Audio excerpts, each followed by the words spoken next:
Hello மக்களே, சிவா எலி செம்ம இன்ட்ரெஸ்டிங்காக போயிட்டுருக்கு. நம்ம சிவாவும் எப்படியாவது பொருள் வச்சிருக்கிற பேக்கை கண்டுபிடிக்கணும்னு சொல்லிட்டு அதை தேட ஆரம்பிக்கிறாங்க.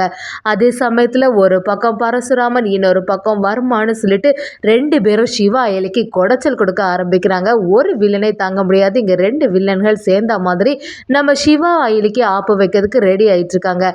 இன்னொரு பக்கம் பார்த்தீங்கன்னா நம்ம ஏடிக்கு வர்மா ஃபோன் பண்ணி, என்ன ஏடி இந்த கூட்டத்தில் தான் நீ இருக்குன்னு எனக்கு நல்லாவே தெரியும், இனி பாரு கொஞ்ச நேரத்துல இந்த இடமே தரமட்டம் ஆக போது, உன் பின்னாடி இருக்க சாமி பல்லாக்கில் தான் அந்த வெடிகுண்டை வச்சிருக்கேன்னு சொன்ன உடனே நம்ம ஏடி அயலி அப்படியே அதிர்ச்சி ஆயிடுறாங்க. நம்ம சிவாவும் அயலியும் சேர்ந்த மாதிரி வர்மாவோட பிளானுக்கு ஆப்பு வைக்கிறாங்கன்னே சொல்லலாம். சிவாவும் அந்த பேக்கை மாத்தினது மட்டும் இல்லாமல் வர்மாவோட பொருள் எல்லாமே தரமட்டம் ஆயிட்டுன்னே சொல்லலாம். இதை கொஞ்சம் கூட வர்மா எதிர்பார்க்கல. நம்ம கபிலனை பற்றின எல்லா உண்மைகளும் குடும்பத்தில் உள்ளவங்களுக்கு தெரிய வருதா? வீடியோக்குள்ளே போகிறதுக்கு முன்னாடி யாரெல்லாம் நம்ம சேனலுக்கு சப்ஸ்கிரைப் இல்லையோ அவங்க சப்ஸ்கிரைப் பண்ணிடுங்க. அப்படியே பக்கத்தில் இருக்க பெல் ஐக்கானையும் கிளிக் பண்ணிடுங்க. அப்போ தான் நான் போடுற வீடியோலாம் உங்களுக்கு நோட்டிஃபிகேஷனாக வரும். பரசுராமனும் இன்னைக்கு நைட்டு நடக்கக்கூடிய சடங்குகளில் கண்டிப்பாக நமக்கு தான் முதல் மரியாதை கிடைக்கணும். காலையில் தான் நமக்கு கிடைக்காம மிஸ் ஆகிட்டு கண்டிப்பாக நைட்டு ஏதாவது ஒரு செயல் செய்து நம்ம கண்டிப்பாக அந்த மரியாதையை வாங்கிடணும்னு சொல்லிடுறாங்க.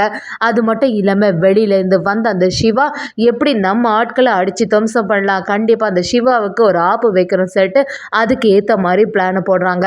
ஆனால் அங்கே உள்ளவங்க எல்லாரும் சேர்ந்த மாதிரி நம்ம இந்திராணி குடும்பத்துக்கே இந்த மரியாதையை செலுத்தணும்னு சொல்லிட்டு ரெடி ஆகிட்டே இருக்காங்க. அந்த இடத்துல இந்திராணி குடும்பத்தில் உள்ள பெரியவங்களும் சரி இந்திராணி இப்போ என்ன பண்ணுறது, அந்த பரசுராமன் ரொம்பவே வருத்தத்தில் இருப்பான், அவன் வேற எப்படி இருந்தாலும் இந்த மரியாதையை எனக்கு கிடைக்கணும்னு சொல்லிட்டு யோசிச்சுட்டே இருந்தால இந்த வாட்டி இந்த மரியாதையை அவனுக்கு கொடுக்கலாமா அப்படின்னு சொல்லும்போது இந்திராணியும், என்னம்மா நீங்கள் பேசுகிறீங்க, நம்ம தாத்தா காலத்துலேருந்து நமக்கு தானே இந்த மரியாதை கிடச்சிட்ருக்கு, அது மட்டும் இல்லாமல் சிலம்பாட்டத்தில் நம்ம குடும்பம் தானே ஜெயிச்சது, அப்புறமா எதுக்கு நீ கவலைப்படுறாமா, இந்த மரியாதையை நம்மளே வாங்கிக்கலான்னு சொல்லும்போது அவங்களும் பேச ஆரம்பிக்கிறாங்க. இல்லை இந்திராணி, ஏற்கனவே அந்த பரசுராமன் ரொம்பவே கோபத்தில் இருந்தான், இப்போ வேற சிலம்பாட்டத்தில் நம்ம வின் பண்ணிட்டோம், அவன் கூட கொஞ்சம் வெறுப்பாகி நம்ம குடும்பத்துக்கு ஏதாவது ஒரு ஆபத்து வந்துடுமோன்னு எனக்கு பயமாக இருக்குது அப்படி சொல்லும்போது இந்திராணியும், நீ எதுக்குமா பயப்படுற, எதுக்குமே கவலைப்படாத, கண்டிப்பாக இந்த மரியாதையை நமக்கு தான் கிடைக்கணும் அப்படிங்கிற மாதிரி சொல்லிடுறாங்க.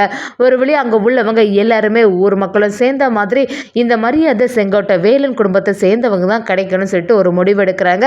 இதெல்லாம் தூரத்தை பார்த்துட்டு இருந்த பரசுராமன் பயங்கரமாக டென்ஷன் ஆகிறாங்க. அவங்க ஆள்கிட்ட வந்து எப்படியாவது இந்த சிவாவுக்கு முடிவு கட்டணும்னு சொல்லிட்டு ஒரு பிளானை போடுறாங்க. இன்னொரு பக்கம் பார்த்தீங்கன்னா வர்மாவும் அந்த இடத்துல வளையல் வைக்கிற ஆள் மாதிரி வந்து ஒரு கெட்டப்பை போட்டுட்டு, எப்படியாவது இந்த ஏடி இன்னைக்கு உயிரோடவே இருக்கக்கூடாது, நான் இத்தனை வருஷமா கெட்டின கோட்டை எல்லாமே இவன் என்னைக்கு வந்தாலும் அன்னையிலேருந்து கொஞ்சம் கொஞ்சமாக அழிஞ்சிட்டு போகுது, பொருள் வேற நல்லபடியாக சேஃபாக அந்த பார்ட்டிக்கிட்ட ரீச் ஆகணும், அது மட்டும் இல்லாமல் இந்த ஏடியே இனி இருக்கக்கூடாது அப்படின்னு சொல்லிட்டு வர்மாவும் அந்த இடத்துல ஒரு திட்டத்தை போட்டு வைக்கிறாங்க. அப்படியே கபிலன் கிட்ட ஃபோன் பண்ணி, கபிலா நான் சொன்ன பொருள் எங்கே போச்சு, பேக் எங்கே அப்படின்னு விசாரிக்கிறாங்க.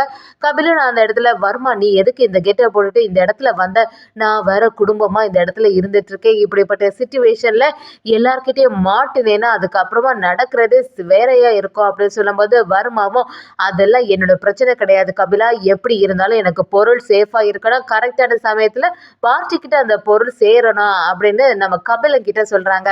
அது மட்டும் இல்லாமல் கபிலன் கிட்ட அந்த பேக்கை பற்றி விசாரிக்கவும் கபிலனும் அந்த பேக் வந்து சாமி பல்லாக்குக்கு பின்னாடி தான் வச்சிருக்கேன் அப்படிங்கிற விஷயத்த சொல்லிடுறாங்க. வர்மாவும் நம்ம கபிலன் கிட்ட, நீ செய்கிறது எல்லாமே சரியாக தான் பண்ணியிருக்க, நான் எப்போ ஒரு இன்ஃபர்மேஷன் தரணும் அந்த டைமில் மட்டும் அந்த பேக்கை எடுத்தால் போதும் அப்படின்னு சொல்லிடுறாங்க. கபிலனுக்கு பயங்கரமாக டென்ஷனில் இருக்குது, நம்ம வேற குடும்பத்தை எல்லாம் கூட்டிகிட்டு வந்திருக்கோம், அக்காவுக்கு மட்டும் தெரிஞ்சதுன்னா அதுக்கப்புறம் உண்டு இல்லைன்னு பண்ணிடுவான், எப்படியாவது யாருக்கும் தெரியாமல் இந்த சம்பவத்தை கரெக்டாக முடிச்சிடும் சொல்லிட்டு கபிலன் பயங்கர டென்ஷனில் இருக்கும்போது ரித்திகா அதை கவனிக்கிறாங்க. கபிலன் கிட்ட வந்து, என்ன நீ என்கிட்ட வந்து எதாவது மறைக்கிறியா, எப்போவுமே ஒரு மாதிரி டென்ஷனாகவே இருக்கே, எதை வச்சு யோசிச்சுட்டு இருக்க அப்படின்னு சொல்லும்போது கபிலனும் அந்த இடத்துல சமாளிக்க ஆரம்பிக்கிறாங்க. இல்லை ரித்திகா, சும்மா தான் இந்த மாதிரிப்பட்ட இடத்துக்கு வந்தது இல்லைல்ல, புதுசாக இருக்குல்ல, அதான் இப்படி இருக்கேன் அப்படின்னு சொல்லிட்டு சமாளித்து விடுறாங்கன்னே சொல்லலாம். நம்ம சிவாவும் அயலியும் எப்படியாவது இந்த சான்ஸை மிஸ் பண்ணவே கூடாது, கண்டிப்பாக இந்த வர்மாவையும் கபிலனையும் கையோட பிடிச்சிடணும், அந்த பொருளையும் கரெக்டாக பிடிச்சிடணும்னு சொல்லிட்டு எல்லா இடத்தையும் தேட ஆரம்பிக்கிறாங்க. நம்ம அயலி கபிலனை ஃபாலோ பண்ணிகிட்டே இருக்காங்கன்னே சொல்லலாம். அதே சமயத்தில் இந்திராணி அந்த இடத்துல வந்து, எதுக்கு நீங்கள் எல்லாரும் அந்த சைடாக போயிட்டுருக்கீங்க, வாங்க திருவிழா அங்கே நடக்க போகுதில்ல, அந்த இடத்துக்கு போகலான்னு சொல்லிட்டு சிவா அயலி அந்த இடத்துக்கு கூட்டிகிட்டு போகிறாங்க. இருந்தாலும் நம்ம நம்ம ஆயிலி டென்ஷனாகவே இருக்காங்க. கண்டிப்பாக வர்மாவை விடக்கூடாதுன்னு சொல்லிட்டு ஒரு முடிவோட இருக்காங்கன்னே சொல்லலாம். வர்மாவும் காருக்குள்ளே இருந்துட்டு நம்ம அயலிக்கு ஃபோன் பண்ணுறாங்க. என்ன ஏடி இந்த திருவிழா கூட்டத்தில் தானே இருக்க, உன்னை எனக்கு நல்லாவே தெரியும். இனிமே நீ உயிர் தப்பவே முடியாது. என்கிட்டயா நீ விளையாடிட்டு இருக்க, இனி உனக்கு வைக்க போகிறேன் ஆப்புங்கிற மாதிரி பேசுகிறாங்க. இதை கேட்ட ஏடியும் முடிஞ்சா தைரியமான ஆளாக இருந்தால் என் கண்ணு முன்னாடி வாடா அப்படிங்கிற மாதிரி சொல்கிறாங்க.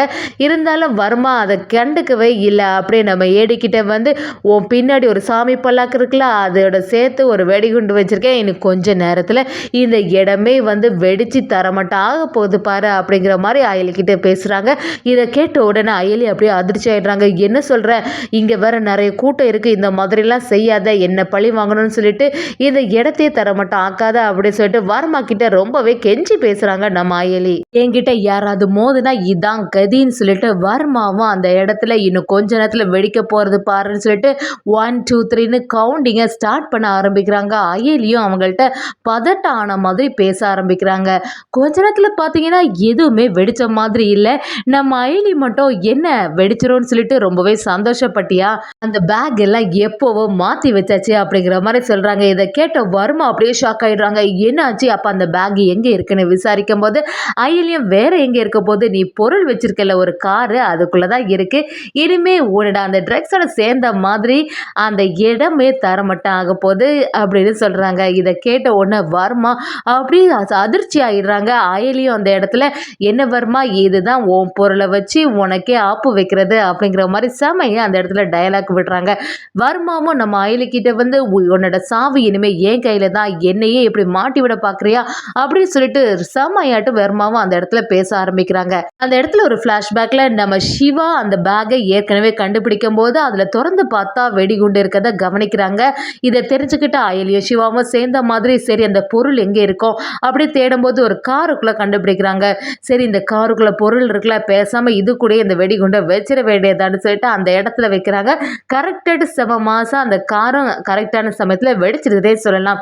இதை கொஞ்சம் கூட வர்மா எதிர்பார்க்கல. கபிலனும் என்னடா ஆச்சு, பொருள் எல்லாம் எங்க இருக்குன்னு சொல்லிட்டு நம்ம வர்மா கிட்ட பேச ஆரம்பிக்கும் போது வர்மா பயங்கரமா டென்ஷன்ல இருக்காங்க. டே கபிலா, ஒன்னால தான் எல்லாமே இப்படி ஒரு நிலைமை ஆச்சு. எப்பவுமே இப்படி உனக்கிட்ட ஏதாவது ஒரு சம்பவம் தந்தா சொதப்பிடுது. எவ்வளவு மதிப்புள்ள பொருள் தெரியுமா, ஒரே நிமிஷத்துல எல்லாமே எரிஞ்சு போச்சுடா. எல்லாத்துக்கும் காரணம் உன் குடும்பத்தை உள்ள ஒருத்தி தான்.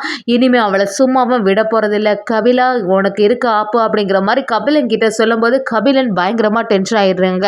என்ன வர்மா சொல்ற, எப்படி இந்த பொருள் எரிஞ்சதுன்னு கேட்கும்போது வர்மாவும் நான் சொல்றதை மட்டும் நீ செய்தா போதுன்னு சொல்லிட்டு கபிலன் கிட்ட டென்ஷனா பேசுறாங்க. கபிலன் இதை கொஞ்சம் கூட எதிர்பார்க்கவே இல்லை. எப்படி அந்த பொருள் போச்சுன்னே தெரிய மாட்டேங்குது. வர்மா வேற பயங்கர டென்ஷன்ல இருக்கான்.